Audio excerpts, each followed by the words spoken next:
Olá, corredores! Bem-vindos! Bem-vindos a mais um vídeo. Bem, o vídeo de hoje é sobre o polimento e vamos mostrar aquilo que o polimento não é. Nós muitas vezes, quando estamos a treinar para uma prova mais longa, uma meia maratona, uma maratona, nós fazemos naquelas últimas 2, 3 semanas, portanto isso vai depender da distância da prova. Se for uma prova de 10 km, se calhar uma semana já chega. Se for uma meia maratona pode ser uma a duas. Uma maratona já podem ser entre 2 a 3 semanas de polimento.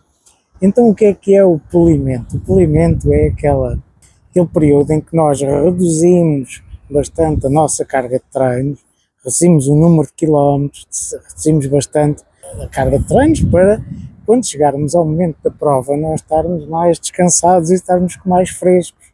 É isso que o polimento faz. Nós tivemos um treino muito intenso durante muitas semanas, e então naquelas últimas semanas nós reduzimos a carga, mantemos depois os treinos intensos, que é para não perdermos carga física, condição física, mas reduzimos bastante o volume de treino. E é isso que o polimento faz, e é extremamente importante, e quem não faz o polimento não vai ter bons resultados nas provas. Também há aquelas pessoas que têm medo de fazer o polimento porque acham que vão perder toda a condição física que ganharam ao longo das semanas de treino, ou meses, muitas vezes, mas isso não acontece. O que vai acontecer é que, se não fizerem polimento, aí vão ter maus resultados, porque vão chegar cansados e vão chegar muito fatigados, e portanto o polimento é essencial. Nas últimas semanas é fazer o polimento.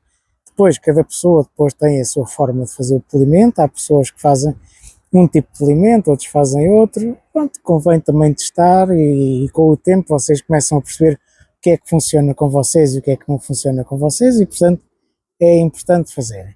Agora, há aqui um tema que é o seguinte: nós muitas vezes pensamos que o polimento vai fazer todos os milagres, nós vamos ficar super descansados, e o que quer dizer que no resto das semanas nós podemos treinar à vontade, podemos andar sempre ali no máximo, sempre a correr todos os dias, sempre a correr na máxima velocidade, sempre a aumentar o volume de quilómetros, sempre tudo, porque pensamos que depois, nas últimas semanas, fazemos o polimento e, portanto, o que eu não descansar agora, descanso depois.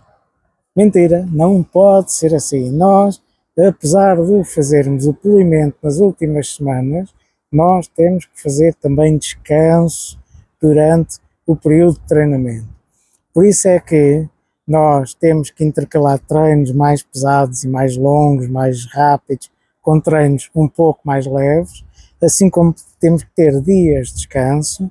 E além disso, é outra coisa, outra dica que é extremamente importante, é quando estão a fazer a planificação dos vossos treinos, arranjem sempre forma de ter um treino, neste caso uma semana mais leve a cada 4 semanas, ou seja, estão 3 semanas a aumentar ou com uma carga intensa de treinos, e depois tem a 4ª semana em que reduzem um pouco a carga de treinos. Isto é muito bom, não só em termos físicos, mas também em termos mentais, porque vocês vão estar a ficar cada vez mais cansados, e portanto, se fizerem uma semana um pouco mais leve, depois nas semanas seguintes vocês vão conseguir então fazer os treinos de uma forma mais eficiente, porque senão vão dar, sei lá, 3 meses a treinar para uma maratona, e se não fizerem semanas mais regenerativas, o que vai acontecer é que a fadiga vai se acumulando, e depois corre o risco de nem sequer chegar às semanas do polimento, porque corre o risco de se lesionar antes. Esta é uma dica que é das mais importantes que eu vos estou a dar, porque é muito importante nós não pensarmos que o polimento vai fazer todos os milagres e que vai resolver todos os nossos problemas. Isso não vai acontecer. Nós temos que ter descanso também durante as semanas de treinamento. Bem, espero que tenham gostado desta dica, que é muito importante. Vejam aqui a paisagem, que é fantástica. E subscrevam o canal, ativem as notificações, deixem o vosso joinha, Pá, e partilhem com os vossos amigos e comentem e digam lá qual é que é o período de tempo que vocês fazem de descanso e qual é que é o tempo que fazem de treino mais intenso, ou seja, se é 3 semanas e uma semana como 3 semanas de treino intenso com uma semana de mais regenerativa ou se fazem outro tipo de periodificação. Então vá, até à próxima e bons treinos.